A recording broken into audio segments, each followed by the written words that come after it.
Good afternoon, family. If you're new here, you don't know who I am TJ girl, Miss Torres. Hi. Anyways, come with me to clog my arteries one meal at a time. Here you go, first bite. Here you go. So, I decided, I'll put cheeseburger and crunch fries. Because we're fat ass. And we don't care.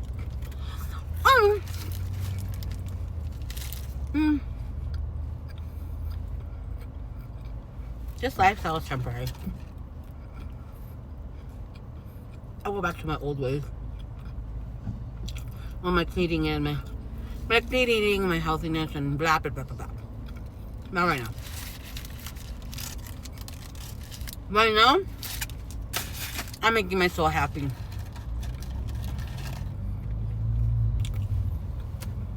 But there's that. I mean, I could give you a whole sob story, but for what? So, I'm at the border, waiting to cross. Because the motherfucker's long.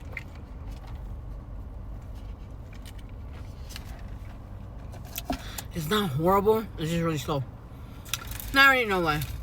Culos de aduana en Tijuana are lucky to make a buck because it's holiday season, of course. Oh.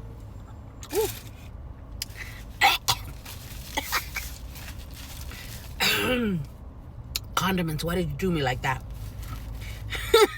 Anyways, there's a reason why it has a little paper and I took it out because I wanted it to be naked. Naked! Anyways, back to my sandwich and my story. I decided to vlog because I was watching this video, right? Her name's Nina. And she says, hi, I'm Nina. I went to prison one time and I can't shut up about it. Me too. I went to prison one time and I can't shut up about it. And then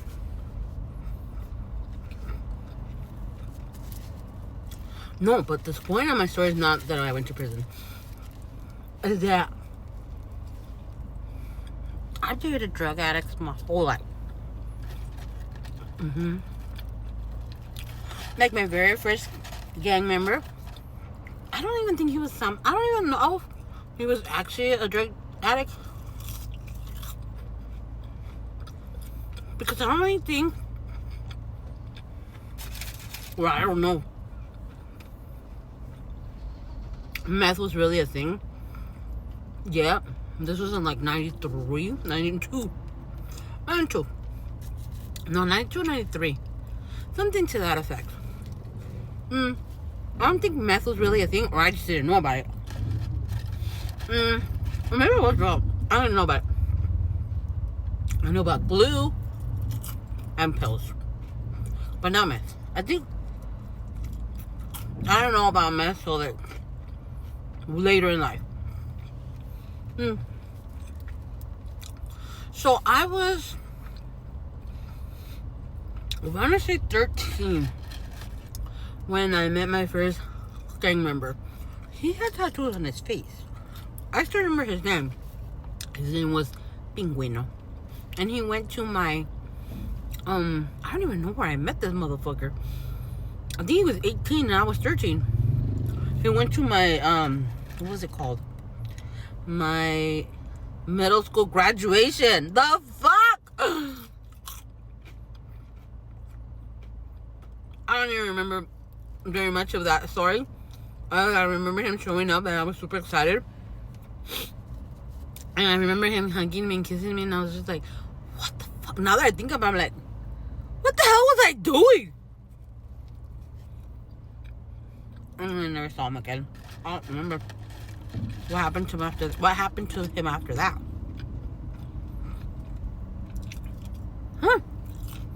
That's the only time I remember him. I don't remember how I met him. I don't remember how long we dated. I don't remember anything. I just remember him showing up at my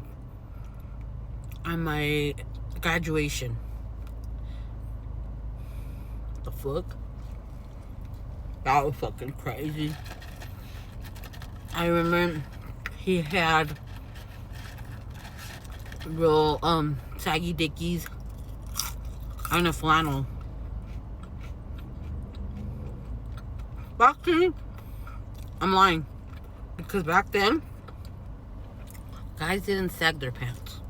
They wore them nice and crisp and clean and very pressed. Very pressed. I remember. They wore no sagging anything. Their shirts were nice and white. Very well pressed.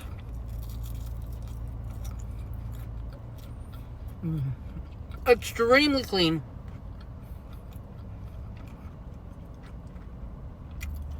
The light can shine perfectly off their shoes. And they smelled, honey. I think that was the very first pelon I had, if I'm not mistaken. I think. Because mind you, when I was a teenager, bald heads were not a thing.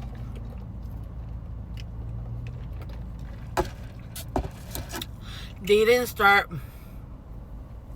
being more popular till later in the 90s.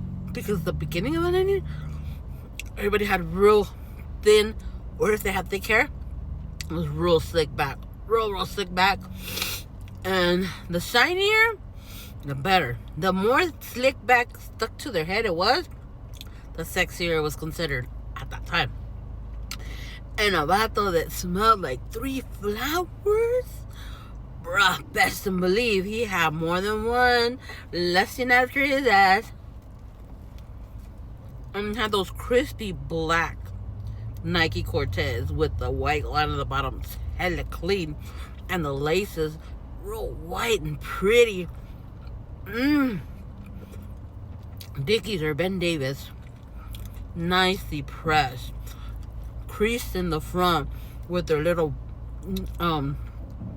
that nylon belt with their buckle in the front. Oh, chiquito!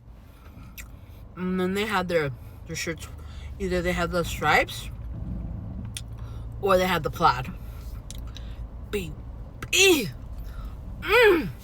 They had their wife beater underneath, their white shirt. They had their plaid on.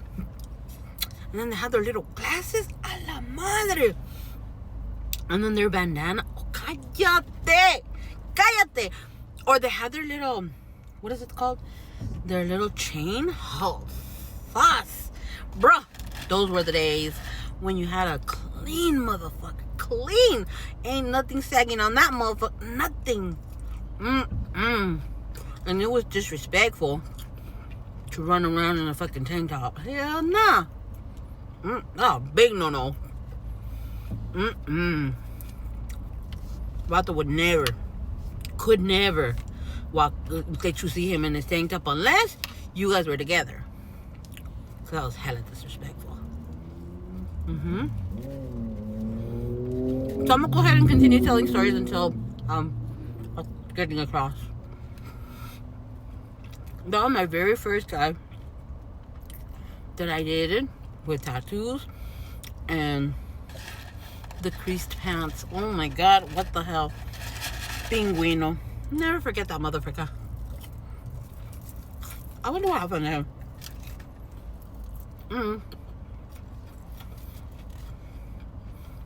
Go to the next part if you want to continue hearing it, what happened after that. The shit I got into, bruh. It only got worse after that. He had just brought me to Tijuana from being in the U.S. in a Catholic church and a Catholic school. To bring me to a bunch of kids that were on drugs and disrespected their parents like nobody's business. And here I am, not knowing a goddamn thing. But here we were. Go to the next part.